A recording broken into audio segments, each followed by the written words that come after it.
and welcome to your Construction Safety Association of Manitoba's 2023 virtual webinar series. My name is Megan Story, and I am the Training and Development Manager of the Construction Safety Association of Manitoba.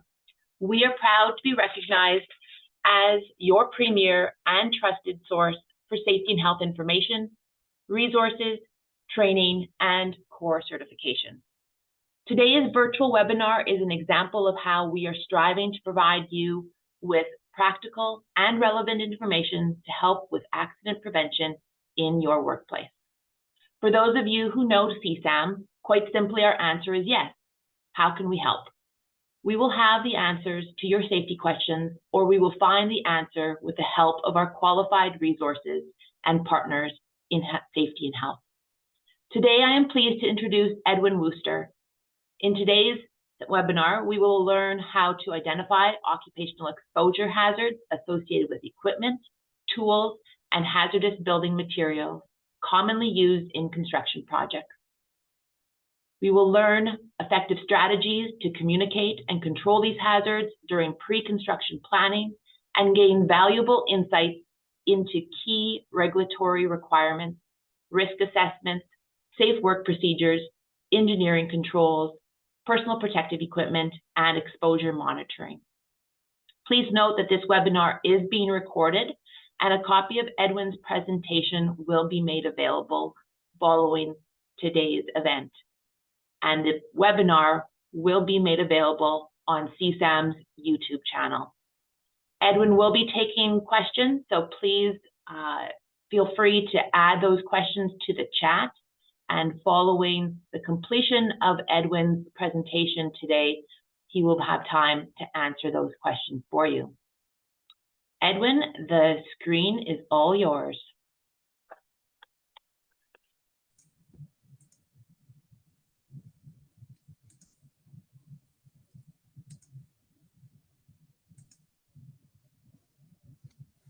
Thank you. Can you see it? Yes, it's good to go. Perfect. Thank you. Good afternoon, everyone. As Megan introduced me, my name is Ed Wooster. I am the technical manager and the regional practice leader for hazardous materials at Pynchon. We are happy to put this presentation on for you. Pynchon, we've been around since 1981. We cover a whole wide gamut of services, and I'm not going to spend a lot of time talking about that because we got a lot of information to squeeze into the next hour. So we're going to talk about some of the more common hazardous materials that you are going to encounter. We're going to talk about occupational exposures and diseases. Briefly, we're going to talk about regulations, and then we're going to talk about some of the key steps to prevent workplace exposures. Workplace safety and health. Canadian workplaces and regulations have traditionally placed their main focus on safety, accident prevention. Occupational disease has now surpassed occupational accidents as the leading cause of fatalities in the workplace, but we still see way too many fatal accidents in the workplaces as well. So we have to focus on, all aspects of safety when we're looking at things. October 30th of 2017, Safe Work Manitoba, in conjunction with Workplace Safety and Health and some other resources, stakeholders got together and they put together an occupational disease and illness prevention strategy. And that was the start of a very significant push to try and reduce occupational exposures in the workplace. So when we talk about occupational exposures, the most common and some of the more well-known issues and concerns that we're going to include are going to be asbestos, which is in just about all the older renovation projects.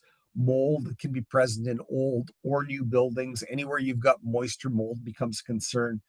Chemicals, whether they're stored in the building or products that we're using during renovations, are all going to be potential sources of exposure. When we get into buildings, especially derelict buildings or buildings that are scheduled for demolition, we're concerned about bird droppings, but even newer buildings can have issues with rodents creating issues and carrying viruses and disease in the waste that they leave behind. Silica is the most uh, it is the most prevalent mineral on the Earth's surface. It's in so many different building products. It's almost impossible to do a construction project where you are not having being impacted by silica to some degree or another. We talk about lead and zinc. Mercury is found in thermostats and switches, as well as in the vapor and things like fluorescent light bulbs. And then PCBs, although they've been regulated and banned, are still present in a lot of older buildings. And they can be found in some places that people are not really aware that they could be. PCBs were used in things like caulkings and expansion joints. So we find those. The oil was added for the purpose of improving the workability of those solids in cold weather environments. So the softer and more pliable things like a caulking or uh, an expansion joint is in cold weather, the greater the likelihood that it may contain PCBs if it's an older product. So it's important to be aware of that. When we talk about asbestos, it's commonly found in things like fireproofings and thermal insulations, acoustic sprays, flooring products, ceiling tiles, texture coats, mechanical insulations. Vermiculite insulation is a big one that we're finding in a lot of hollow core concrete block walls. Drywall joint compound, right up until 1985, had asbestos in it. Plaster, all plaster, regardless of age, is going to be suspect. And then we encounter things like the asbestos cement products, the sanitary drain lines, rainwater leaders, drinking water supply pipes, and those sort of situations. And those are just an introduction to some of the materials. Stucco finishes on the exterior of buildings. When we get into older buildings, the clutches and brakes in things like rotating equipment, cranes, hoists, elevators are all going to be suspect. Gasketing materials as well. Lead and zinc. Lead was added to paint for durability purposes and to add pigment. It was also added as a rust inhibitor. Zinc is used to galvanize metal. Exposure to lead can affect brain development and damage primary organs. Zinc can cause metal fume fever. Symptoms range from flu-like symptoms right up until death. My oldest son had one of his good friends was doing his auto body apprenticeship, and his instructor had told him to weld a piece of scrap metal over a hole in the body of a old car he was working on, and he didn't realize that the sheet of metal that the student had picked up was galvanized metal, and he wound up in the hospital for several months from such a severe exposure to zinc, just welding galvanized metal, unaware that it was a health issue. A lot of young people don't have a clear and good understanding of what the potential hazards are when they're dealing with things. So, a lot of activities can result in workplace exposures, things like demolition, sanding, grinding, torching steel, and welding, as well as abrasive blasting. When it comes to lead and hazardous substances and painted coatings, everybody's kind of worried about sandblasting and abrasive blasting, but it's amazing how many projects we get on where we've identified lead on the primer on the structural steel, and the steel guys and the welders lose their mind when you tell them they have to take lead precautions when taking the paint off prior to welding. You would think that after all these years the industry would be on top of that, but it's surprising how often um, the trades don't know what the potential hazards are when they're disturbing these materials, and it's frightening. Mercury, the common uses were control switches and thermostats, pressure devices such as manometers. Was used in thermometers, and as I mentioned earlier, in the vapor and fluorescent light bulbs.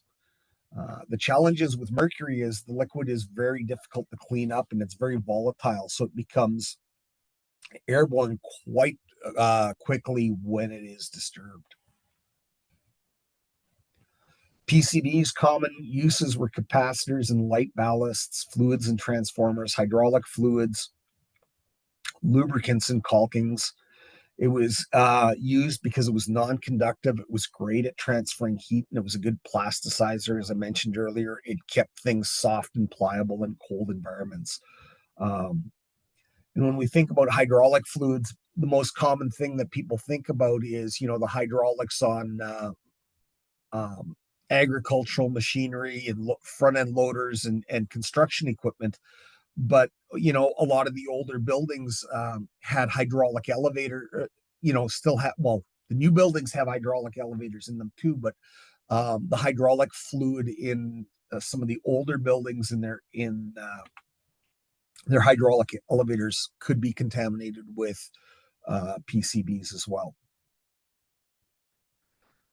And then we get into mold. Anywhere you've got moisture in a food source and warm temperatures, mold is going to grow. Droppings, mice carry the hantavirus, but bird droppings can carry viruses and diseases as well. Silica is in concrete, stone, it's in ceramics, it's in acoustic ceiling tiles, drywall, plaster, all stuccos, they all contain silica in various degrees, and the dust from the cutting operations can cause some fairly significant respirable disease. And then chemicals, they're in just about everything, stored in buildings, older paints and solvents, but a lot of the newer adhesives, a lot of cleaning agents. I was doing some work in one of the schools and doing some teaching, and they had a safety moment, and the staff get up and they go, okay, we've ordered new cleaning materials, but in the meantime, until the new products come in, make sure you're washing the toilet seats down after you disinfect them, because the disinfectant we've been using has been causing acid burns on the children's bottoms. If kids are getting skin irritation from coming into contact with something that's been cleaned, hours or even the day before,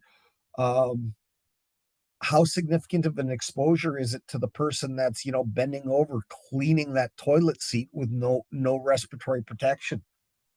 These are the sort of things that we're completely unaware of. I was doing training for a flooring contractor, and they were saying how they'd installed brand new flooring in one store that was had just opened, and how for days after they'd cleaned, the store had to have fans going and keep the doors running, because the adhesive as it was curing smelled like urine. You got to wonder, like, well, one, it's just an irritant, but urea is not good to be inhaling, and if that's what's being off-gassed during the curing process, what were the exposures when they were actually installing it, and what were the exposures to the people working and visiting that store in the time frame that it took for all of that curing process to be completed?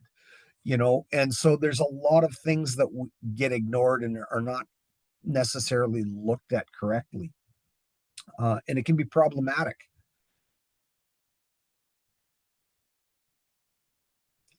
And then there's other atmospheric hazards too that we need to be worried about. Things like gases, carbon monoxide, volatile organic compounds, carbon dioxide. These can be byproducts of activities that are going in, or Volatile organic compounds are often off-gassed as products cure. Um, we look at things like construction heaters. They can, if they're not set up correctly, can result in carbon monoxide issues. But even other activities. I had a contractor send some people over for fit testing, and when I'm talking to them, they go, "What's the proper respirator filters we should be using when we're working with carbon monoxide?" And I'm going, "Well, you're not getting the proper respiratory protection because you can't use filters for carbon monoxide. What's the source?" And it turned out the general contractor in the building was using a two-stroke power saw with cutoff wheels to cut concrete inside the building where they were working. Um, that can be a very real hazard. It can be a fatal hazard. There's no warning signs of carbon monoxide in the air. It's odorless and tasteless, and so these are real issues. And at low levels of exposure, a lot of these um, contaminants or hazards may not be life threatening, but they may be present in levels at unacceptable levels and that could make you sick.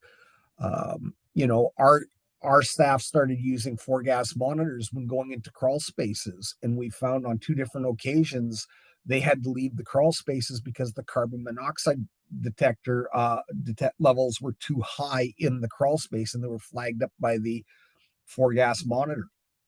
Um, I can't recall the source in the one of the carbon monoxide in the one building, but the one site, it was a broken sewer pipe in the crawl space. The levels were not high enough that they would have killed anybody, but they were high enough that staff working in that space for any amount of time would have gone home with flu-like symptoms, bad headaches, feeling sick. Um, and if they got high enough, they could have been fatal levels. So it's really important that if there's potential hazards like that, that exposure monitoring is being done in those sites. And when we talk about confined spaces, Manitoba's got 2 sets of legislation. We've got our 2 sets of different definitions of confined space under the legislation. We've got regular confined spaces and we've got hazardous confined spaces. Under the regulation, a confined space, as long as it's not a hazardous one, doesn't require the same level of precautions. But it's really important. As part of the regulation, you need to do a risk assessment. And if it's determined, just because a crawl space is, or a space is a regular confined space that's not hazardous today, does not mean that it is always a non-hazardous confined space.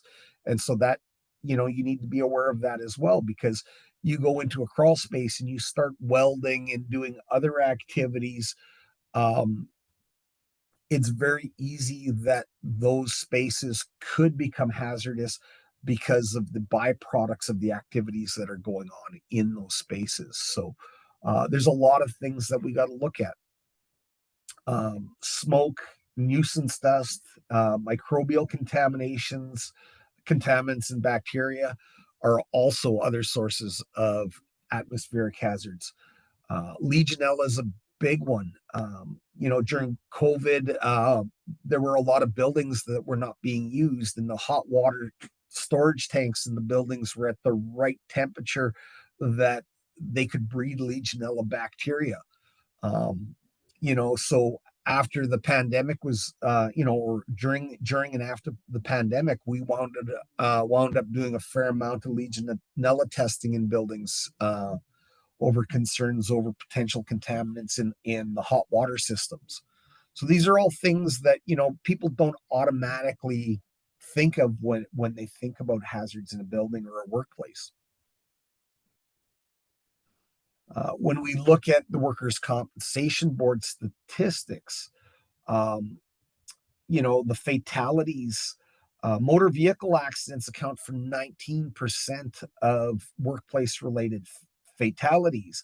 But then when we look at, the other statistics, Asbestosis and mesothelioma account for a third of fatalities in the workplace, according to um, workers' compensation statistics. And then heart injury, which is often the result, when it's workplace related, is often the result of chemical exposures in the workplace as well.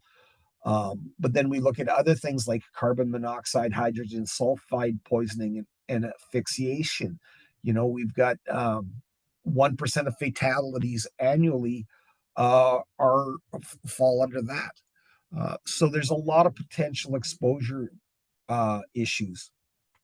55% of total fatalities in the workplace were occupational disease, when we compare that to accidents. So those are some staggering numbers. When we look at who's impacted by occupational disease, we see that 14% are skilled laborers, 28% are tradespeople, and 3% are trades helpers. The vast majority of people that are impacted by occupational disease in the workplace are going to be construction workers, maintenance workers, tradespeople working in buildings. That's significant. So when we look at the regulatory requirements, we have the Workplace Safety and Health Act in Manitoba. Under that, we've got the Workplace Safety and Health Regulation, MR 217, 2006. And so when we're looking at it from a workplace exposure safety kind of thing, the key points when we're dealing with construction are going to be parts 36 and 37 talk about exposures. Part 36 is chemical biological substances. 37 is the asbestos regulation. Under those components, there's a requirement to do risk assessments, have safe work procedures in place, do exposure monitoring to identify the hazards. And then if the hazards are identified, there's requirements to develop safe work procedures. There's requirements to implement engineering controls, use proper personal protective equipment, as well as to do exposure monitoring to make sure that all of the precautions that were implemented are actually working correctly.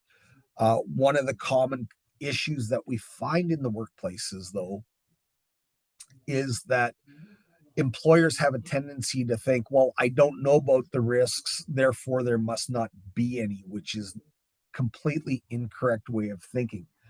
And so it becomes very, very important to make sure that proper assessments are done before work starts to ensure that we identify what the hazards are before we actually start doing things. Part 35 is the WMIS section of the regulation. Once you start removing hazardous materials, you are potentially creating fugitive emissions. So Part 35 applies. Part 33 of the regulation is the demolition section. And Part 33 has specific requirements that say prior to any renovation or demolition, you need to remove any of the hazardous materials before the demolition occurs. And if you can't remove them, the demolition has to be completed following all of the safety precautions laid out in Part 36 and 37 of the regulation. Part 6 is personal protective equipment, and that covers all the aspects required of what personal protective equipment you might need in the workplace and the legal requirements to make sure that it's cared for and maintained correctly. Part 2 is the general duty clause. So under the general duty clause, there's requirements to provide safe workplace for your employees. And so Part 2 covers off anything that's not captured under the other sections of the regulation. In addition, we have the Guide for Asbestos Management, which is a guidance document which helps you understand the asbestos requirements.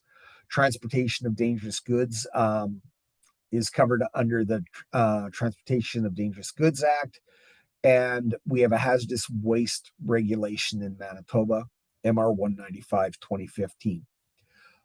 In addition, Manitoba Conservation and Climate has come up with a new guideline in the last couple of years, which is the Managing Demolition Waste Containing Hazardous Materials Guideline.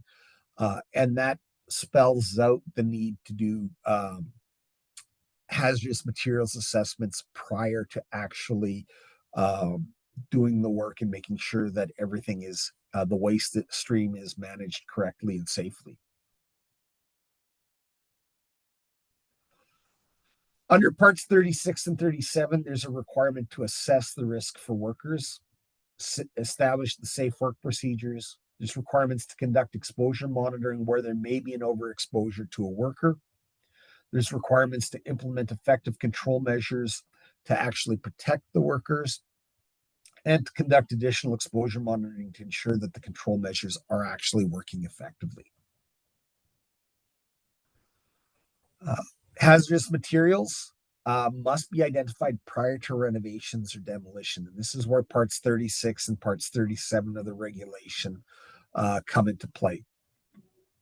If you don't do the risk assessment, how do you and identify what materials are there, how do you ensure that you got them out of the building safely before the work actually occurs?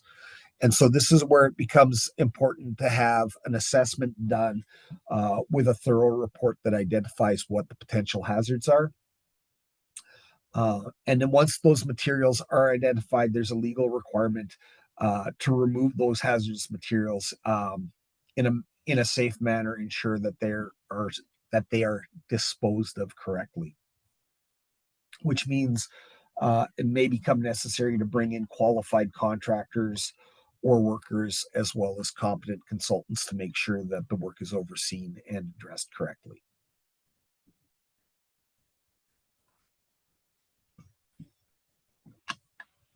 So now that we've covered off how to do a risk, about the need for risk assessments and identifying what the potential hazards are and, identifying that they need to be removed.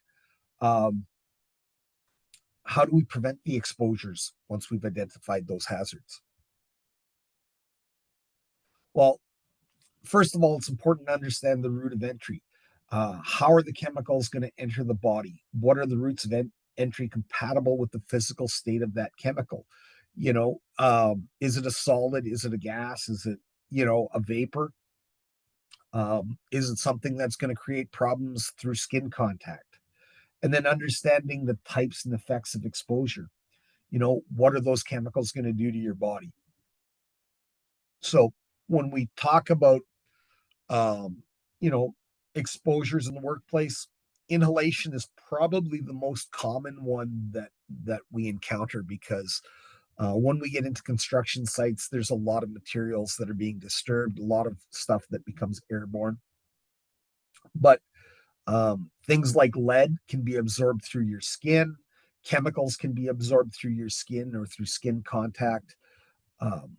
When we inhale things, it gets trapped in our saliva, and we swallow our saliva and we ingest those materials. And that means if we're not following proper hygiene, we get contaminants on our skin, and then we go to eat, and we can transfer those contaminants to our food and ingest it in that manner as well. And then injection doesn't happen all that frequently, but it is something that we need to be aware of. You step on a rusty nail and you get an infection that has been caused, through the puncture wound, and is, for all intents and purposes, an injection type of route of entry.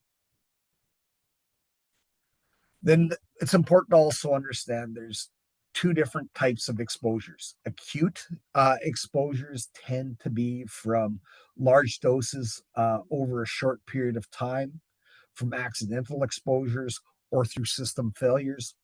Chronic, which is more often associated with long-term exposures, repeated exposures to hazardous materials such as asbestos and lead at low. It could be high levels over extended period of times. periods of time, but it can also be repeated exposures at relatively low doses day after day over the course of a career. And so this is why we need to implement control strategies when these materials are identified in the workplace. Uh, you know, engineering controls, examples would be local exhaust ventilation, capturing the dust at the source. So, when we get into welding shops, they have fume hoods that, and in the shops themselves. But when we get into construction sites, it might be a matter of bringing in negative air cabinets, um, or just putting in localized fans to exhaust to the outside of the building, depending on what the type of exposure concern is. Enclosures are really important when it comes to preventing the spread of contaminants into other areas of the building, as well as sometimes general dilution ventilation. Making sure you implement good work practices, good housekeeping, good maintenance, good signage are really important ways to help control work practice or strategies through good work practices. And we see this quite often when we get into healthcare facilities where they're requiring infection control procedures, where they have the use of sticky mats where you enter and exit the site to help capture the dust and prevent it from being tracked out of the work area. Hygiene practices in facilities, making sure that you have proper personal protective clothing on, good washing and eating facilities. Don't eat and drink in the contaminated site. Um, Store your personal protective equipment properly. Respirators shouldn't be stored in a contaminated work area. They should have a clean area for storage and maintenance, those sort of things. Respiratory protection, though, is considered a last line of defense when nothing else can eliminate the hazards or reduce them effectively. And then exposure monitoring. When we get into the asbestos sites, everybody's, fairly familiar with the need for exposure monitoring when we deal with the asbestos in the work area. But when we get into other areas, it's not really common that we see exposure monitoring in workplaces for things like silica dust um, or other contaminants. But exposure monitoring is really an important part of ensuring that any engineering controls or practices that you're following are actually working effectively. If you're not monitoring, you may not know that you've got a hazard, and you definitely won't know if the procedures and precautions that you are following are actually working effectively.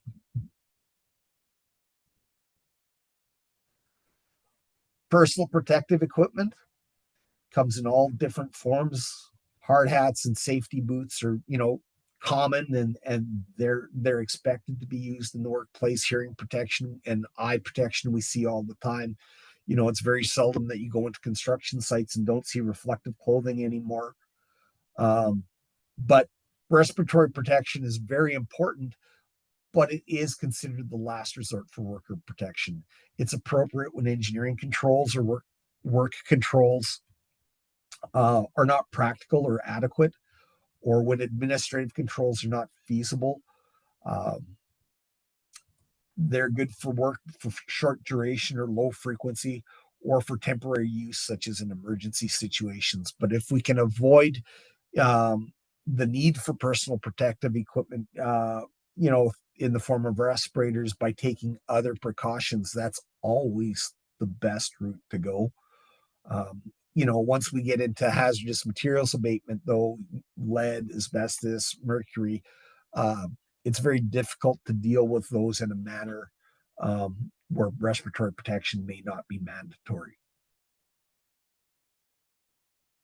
Respirator protection program is mandatory when respirators are used in the workplace. And this is something that is quite frequently missed when it comes to workplaces. We find a lot of workplaces where people want just hand out respirators without actually having a proper protection program in place, and not properly documenting what they need. Um, a properly designed respiratory protection program is going to identify the roles and responsibilities. It includes hazard assessments, proper respirator selection, proper training, respirator fit testing, um, you know, instruction on the proper use of the respirators, and then, how to clean, inspect, maintain, and store them.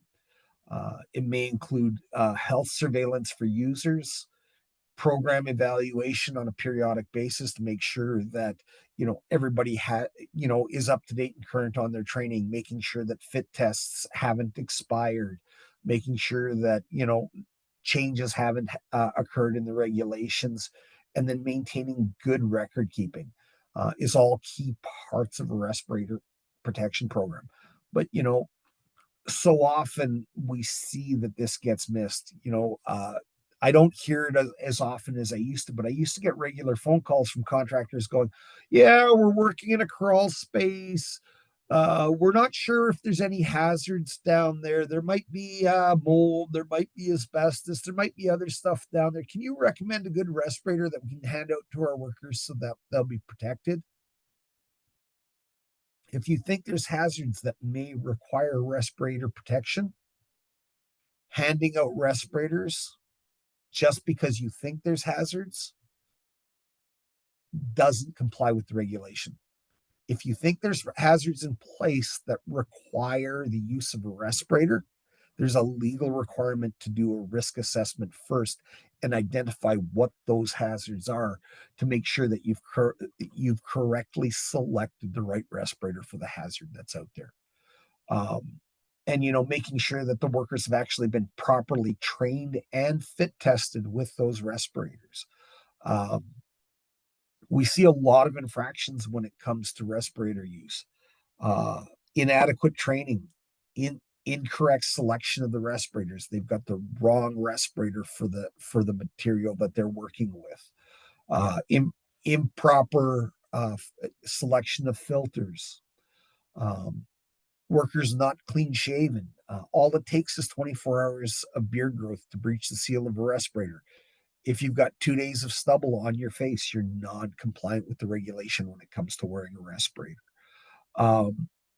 So there's a lot of concerns when you just hand out respirators because you think there might be an issue. So that's really important to understand. So, what are the 8 steps to project success?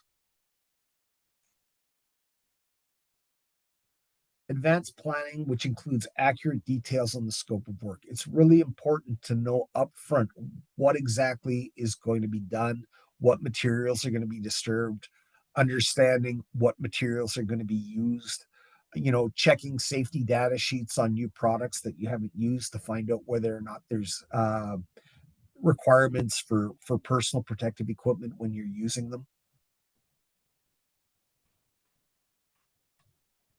Conducting detailed risk assessments ahead of time to make sure that you've identified all the hazards, and then conducting exposure monitoring if determined necessary by the risk assessment. If you're not doing the exposure monitoring, how do you know that the work is being done safely? There's a requirement to develop safe work procedures for the work that's going to be undertaken and implement adequate engineering controls. Make sure that all the proper personal protective equipment has been um, provided to the workers, that they're trained on how to use it, and that they're actually using it correctly. And making sure that workers follow the procedures and use the equipment. Um, you know, we see this quite often in a lot of workplaces where you get people looking at the part 2 of the regulation. It's every employer's responsibility to have a safe workplace. And then the workers are pointing their fingers at the management going, you have to give me a safe workplace. The regulation says, well, yeah, you have to have safe work procedures in place. Here you go. Here's the safe work procedures you have to follow. And then the workers don't want to follow them because they are too cumbersome and too uncomfortable to use.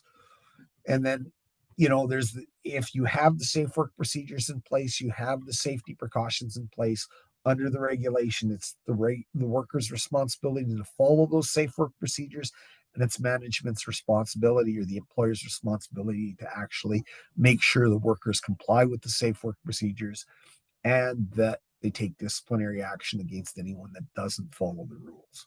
So when it comes to health and safety in the workplace, having the safe work procedures is important, but making sure that everybody works together to use and follow those procedures is important because it's a joint responsibility between management and the workers to make sure that everything's done safely. And then the final requirement, conduct additional exposure monitoring to verify that the safe work procedures and engineering controls that are being followed are in fact working effectively. And we've got time now for some questions. Thank you, Edwin. We do have a question in the chat already.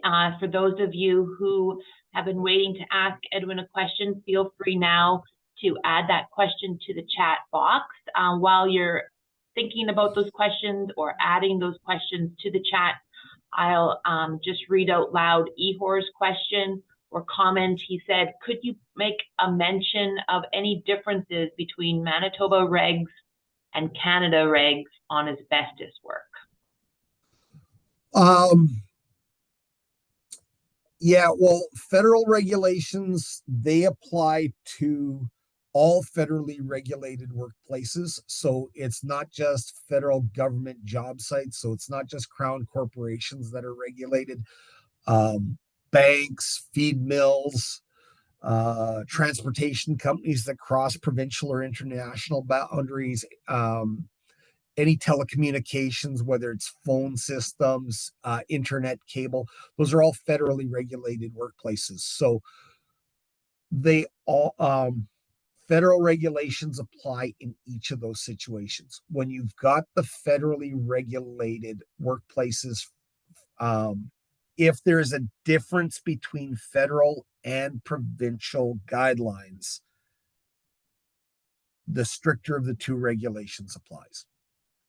So it gets kind of, the federal regulations have some very, very specific requirements for air monitoring, which are much more stringent than the provincial regulations.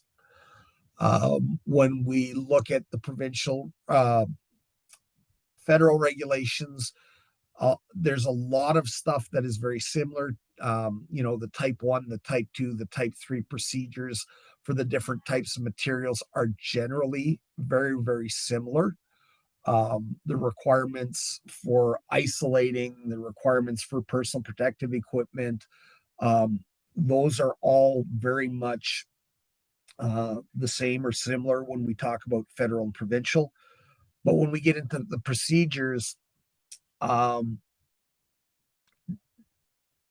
with asbestos containing joint compound is the requirements under the provincial are stricter than on the federal. So when you're on a federal job site, you need to follow provincial requirements for drywall joint compound. When we get into the use of power tools with HEPA filtered dust collection systems, the provincial guidelines list that as a type 1 low risk. When you get onto a federal job site, that becomes a type 2 moderate risk procedure. So those are the two biggest issues or changes when you look at the procedures. And the air monitoring requirements. There's significantly more samples required daily for federal work, as well as a lot, some of the longer flow times and stuff. Thank you, Edwin. Another question, and Ihor, if that didn't quite answer your question, feel free to add more to the chat for clarification. A question from Karen is, how often should fit testing be done? So the provincial regulation has adopted CSA standard Z94.4-11 as a regulatory requirement. So under the CSA standard, first and foremost, the worker has to be medically fit to wear a respirator. So that means if they've got health issues, predominantly with the respiratory system or heart issues, wearing a respirator could be problematic. So if the worker's got any concerns about their health conditions, that's important that they get to see a doctor and get cleared to wear a respirator before you do the fit testing. In addition, we have to be concerned about things like severe anxiety, claustrophobia, or history of panic attacks. I had a student in one of my classes that could not be fit tested because he had formerly been a firefighter, and he had a panic attack in a burning building, and two other firefighters had to drag him out of the building kicking and screaming because the whole place closed in on him while he was wearing his SCBA. And after that, he couldn't put a respirator on without experiencing a panic attack. So first and foremost, we have to make sure that everybody is comfortable and medically fit to wear a respirator. Once that's cleared, then we need to make fit testing has to be done with the respirator when it is assigned to the worker, and the fit testing is only valid for 2 years, which means that under the regulation, every 2 years you have to be refit tested with the respirator. Fit testing is only valid for the specific make, model, and style of respirator that you're using. So if you're wearing a half face respirator and you fit tested with that, and you switch to a full face, you also have to be fit tested with the full face respirator. If you were fit tested with a 3M respirator and you lose it or it gets damaged and you want to switch to a North respirator, it's a different make or manufacturer. You now have to be refit tested. If you switch sizes of respirator, you now have to be refit tested with the different size of respirator. So it's very specific to the make, manufacturer, style, and size of respirator that you're wearing. If your respirator is damaged and you switch to an identical respirator of the same make, model, and size, the respirator fit test is still valid as long as it's less than 2 years. Thanks, Edwin. Another question from Todd. Will this presentation be shared after? And yes, Todd, and to everyone else here, the presentation will be shared. This is being recorded and will be available on the CSAM YouTube channel, as well as the slides from Edwin's presentation will be emailed out to everyone as well. Another question for you, Edwin. Does PCB affect you if it is on your skin? PCB skin protection is important. You don't want to ingest it, obviously, and in the event of a fire, it becomes respirable. Another question is radon gas dangerous? Radon gas is a known carcinogen. Another question, are lung tests mandatory federally and or provincially for workers dealing with asbestos abatement? And if so, how often should it be done? I'm not familiar with the federal requirement for the pulmonary function tests. Under the fibrogenic dust exposure screening guideline in Manitoba, though any worker who works with asbestos or silica for more than 100 hours each year where there's a potential to be exposed in excess of the occupational exposure limit, the worker must be registered in a medical screening program, which includes pulmonary function tests and chest x-rays. This is done pre-entry to the workforce. And then once they're in the workforce, the pulmonary function tests and chest x-rays, pulmonary function tests are done every 2 years. Chest x-rays are done once every 4 years, unless the worker has been in the industry for more than 15 years, in which case chest x-rays are escalated to once every 2 years as well. Thanks, Edwin. Another question here, is the contractor responsible to be competent in making the risk assessment, or is there someone to call? That's a loaded question. The regulation defines competent as somebody with education, knowledge, and experience. So, yes, a contractor may be competent. They may not be. It all depends on their knowledge and their experience when it comes to the potential hazard that they are looking for. As contractors, you do need to be cautious, though, because if you think that you are going to be doing things like risk assessments for work, depending on the nature of the risk assessment, you might want to talk to your insurance broker, because you don't want to get yourself into a situation where you are providing consulting services. As a consultant, I'm not allowed to pick up a hammer, because if I start doing construction work on a project, I potentially void my liability insurance. As a contractor, you may not want to be venturing into anything that might be construed as consulting, because depending on your insurance policy and your coverage, you may not have coverage for anything involving the consulting side of things. I can't provide guidance on your insurance. You need to talk to your insurance broker on that. Thank you, Edwin. That's it for the questions that I see in the chat. That doesn't mean you can't ask the question. So if you have any other questions, please feel free to add those to the chat. While we're waiting for a few more minutes for those questions to come up, I'll just make mention to